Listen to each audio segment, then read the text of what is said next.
Now, at FIBE, we want to, of course, try to shoot for the stars. And my following guest, he has done so. He has led more than 130 space missions. Yes, you heard me right, we're going to space now.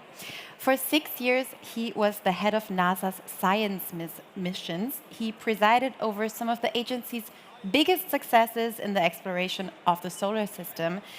And for example, he launched the James Webb Telescope and the landing on Mars of the Perseverance rover.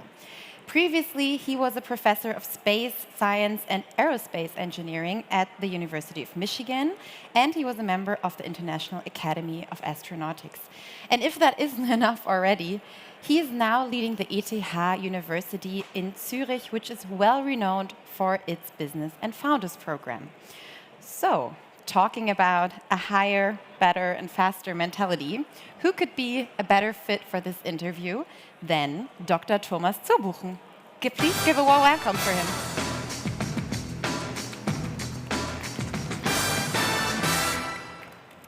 Hi, Thomas. Hello. Before we dive into our interview, I again want to encourage you to ask questions. We now have our hostess over there with the pink microphone. Please just raise your hand if you want to ask Mr. Zurbuchen a question. All right. Thomas, my first question has to be this one. I read that your nickname in the US is Dr. Z. Now, of course, I had to think of Professor X from the X-Men. If you haven't watched the movie, he is the professor who can read other people's minds. So tell me, what is your superpower? Yeah, so they call me Dr. Z just because Zurbuchen is not easy in English. Yeah. And so my social media director said, hey, you need a simpler name. How about, on Twitter, Thomas_C, and everybody immediately called me Dr. C all the way to the President of the United States, right? Kind of called me Dr. C multiple times. So I think my superpower that helped me in so many of the things that I did is I'm from a simple environment, and I always gained a lot of benefits and kind of insights about complicated projects by talking to people who are standing at the machine. So I often got a better understanding of how a project, how a mission works than many of their managers. I understood their problems right away. Mm-hmm. That's my superpower. I can talk up and down the organization. Mm-hmm. Yeah, you understand them people well. So if one enters your website, I of course went onto it, it said in really bold and big letters, aim high. And we want to talk about a higher, better, faster mentality today. But let's be real, can we always aim for all of these things at the same time? Isn't always one of those factors going to lose against the other one? Look, I don't know, the one thing I've learned that it's equally hard to achieve a small goal often than a big goal. It's just hard to achieve something that's new, especially when it comes to a startup or when it comes to some new thing. Kind of building a small company is very, very hard. Building a big company is almost as equally hard. So I always feel that it's, I think the second observation is it's very rare that we or people exceed massively our expectations. Mm-hmm. And so basically what I've tried as a leader, but also as an entrepreneur, is kind of to aim high. So if I fail, I'd rather have achieve 80% of a big goal than 100% of a small one. And so for me, that's what I really mean to indicate with aim high. It can get discouraging if you don't achieve that, but I think it's one of those things we want to learn. We want to learn to kind of feel stretched, because what that does, it creates that mental attitude of learning. It creates that mental attitude of leaning forward, pulling forward, that is common to people who do big things. Mm-hmm. Also maybe normalizing failure. Oh, failure is, the way I think about it is more as iteration. Mm-hmm. Like kind of innovation and iteration always come together. The first idea you have almost never works. But what you're trying to do, and the same is true in space as it is in so many of the other things that I've learned in startups that I've been part of. What you really want to do is make sure that you build in the ability of learning and adjusting as you go. There's certain things in space that are true as Jeff Bezos calls it, one-way doors. You make a decision, it's over. Most decisions are not like that. A launch is like that. You basically say, somebody says, are you ready to launch? I say, go, it's over. From that moment on, the rocket goes. It either goes into the ocean or into space. There's nothing in between. Like it's either full success or a version of failure that I don't like. So you really want to be sure that before you push that button, you're ready. But my point is, most decisions are not like that. Most decisions you can go fix later. And so it's really important to separate those. Not all are like aim high and crash. In many of the decisions that are reversible, you can experiment. You can make the decision quickly, learn fast, revisit, and so forth. So that's really where the wisdom comes from, is go and learn quickly. Can you give us an example of one of these projects where you were able to iterate later and just like start somehow, even if it would crash, for example? Well, so one of the examples, and I'm using a space example. I could startups would be even easier, but I'll use a space example. You know, I don't know whether you know, but there was a helicopter on Mars that flew 72 times, right? Kind of, and it just crashed finally.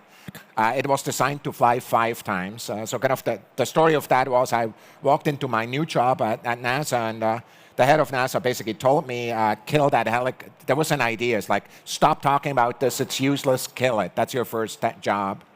And basically what, you know, like, if you know me, if somebody says no to me, that is a huge motivator. And so I'm like, okay, I interpreted it, don't embarrass me. And I'm doing that.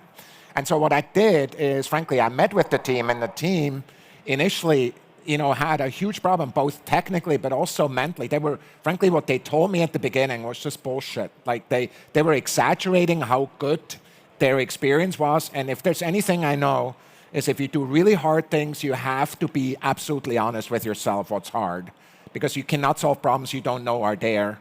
And so what I did is I immediately kicked him off the rower. I did not kill him.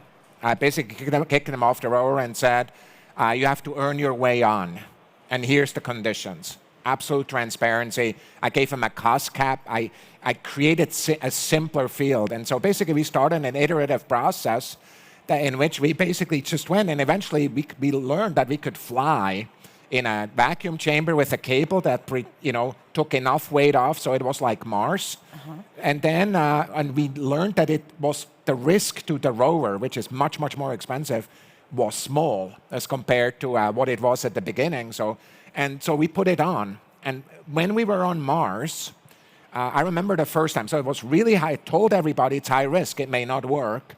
And when we were on Mars, the first time we tried to fly, all cameras on, it did not work because we had a software problem, and it was really important to me. I actually took the plane, this was during COVID, to sit next to the lead because I worried if it's not working, the whole organization would punish them.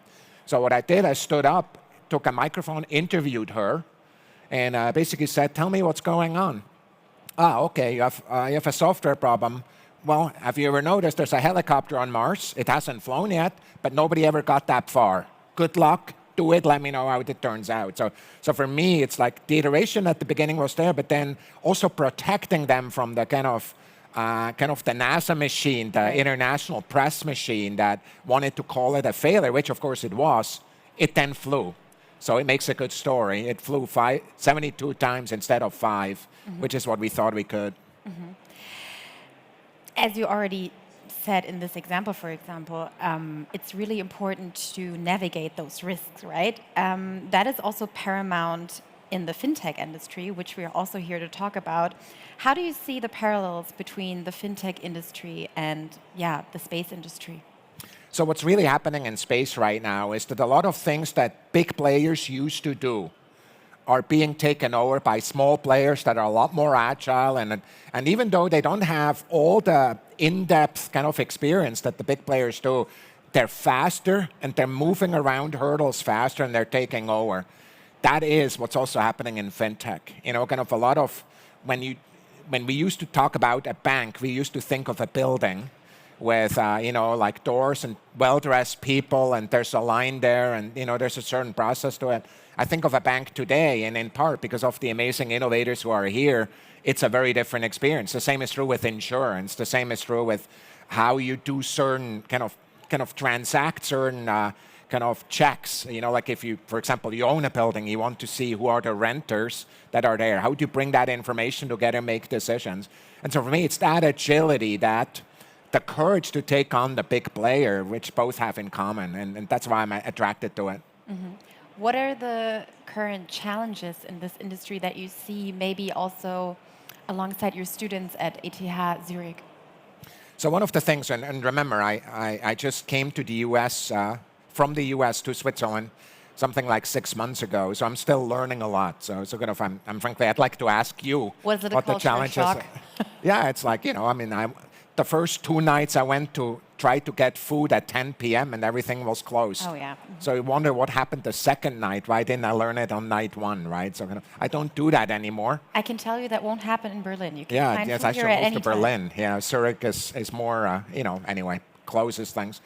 But, the one thing that I noticed, kind of, and I've worked in a number of startups, also in Fintech startups, sometimes as an investor, sometimes as an advisor, right? Kind of, what I noticed is just kind of the way, the fragmentation of markets in many different places. That's a really different place. Kind of Europe is, depending on which industry, it's not all the same, but depending on each industry, really understanding in depth what's happening in a given country takes a lot of time to kind of add to the market. Kind of, so of course the ideas that